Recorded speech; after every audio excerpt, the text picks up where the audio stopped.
Well, Karl, thank you for joining us and ending 2024 in winning ways. That's four wins on the bounce now. Listen, I think the one thing for me is we're 2 points from second, and that's the 2 or 1 point. It's 1 or 2 points from second. 1 point from second. That's better than what I thought. We can't stop. We can't stop. Today was a different type of performance, and for as much as it was a 1-0 win, and people say you were resilient, you held on, you denied spaces, the goalkeeper made some good saves.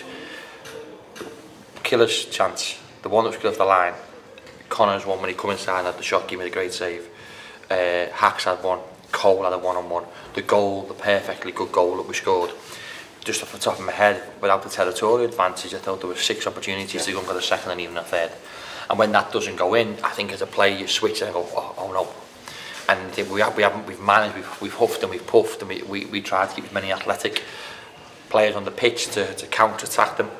I felt that we dropped a little bit too deep, but I thought when you do drop deep and then you're asking questions of individual defending, not once your shape gets pierced and gets broken down, then I'm relying on a talented individual.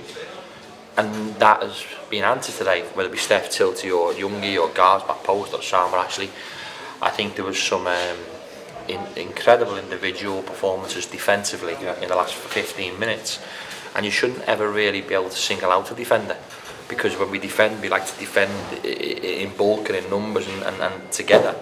And I just felt that the longer the game went, we looked too open for us. I didn't like the distances between. I like our team being incredibly compact.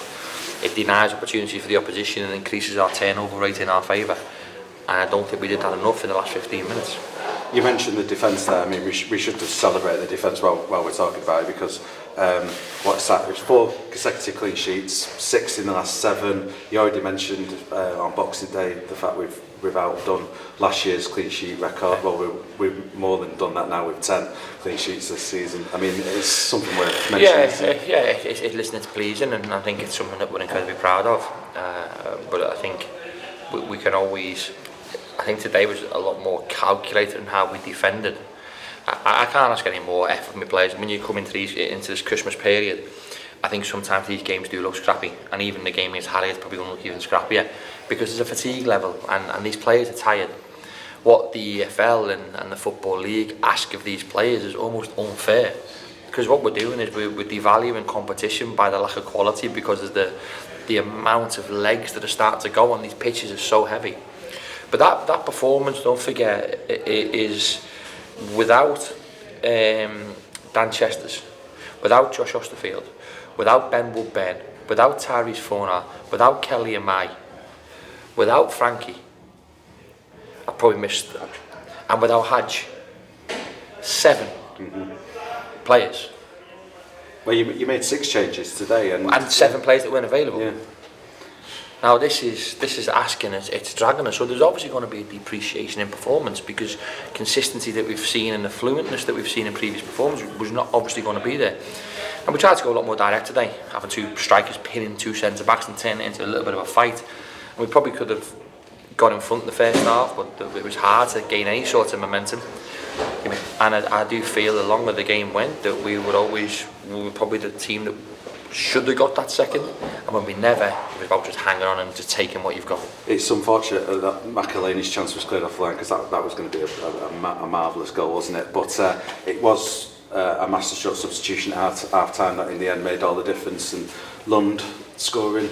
Listen, I've made some horrific decisions as well, so sometimes you make decisions as a collective, and us as a staff, and Ryan and Brucey.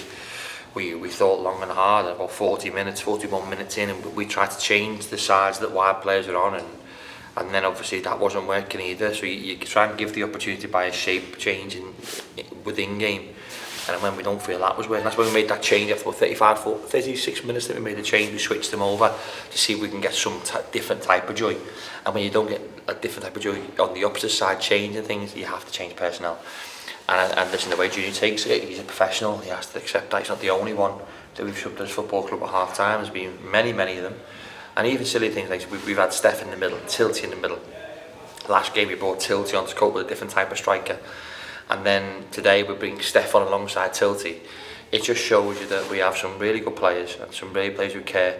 But I tell you, I love that. That's what that there winter over Christmas, and everything's on the line. I think I said to you last week, it epitomises what we are about, and there's a never say die attitude. And through adversity, people need to stand up and be counted. And I think we've had an awful lot of adversity, and people criticise us continuously.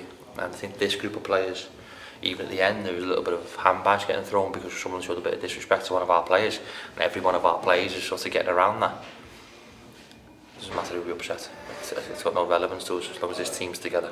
Well, that's 2024. We're in the playoffs, and like you say, just a point Yeah, from it's second. someone's one of the highest we've been this time of the year in the Football League, and then obviously in the third round of the FA Cup, which is the furthest football club's gone. As we leave this year and enter the next, hopefully it can be a successful one for all involved. It's almost been a year since I've been at the football club, and we've had some real good moments last season. We went on a great run, January, February. If we can sort of put a run together like we did when I first came into the building through the back end of Jan and early Feb and through Feb, it won't half put us in a competitive place to sort of in the last few months. And with the players coming back to fitness that we've missed out on tonight, I think we'll be a real threat once we get that other group of players. I wouldn't say players who've played as a different type of players back fit.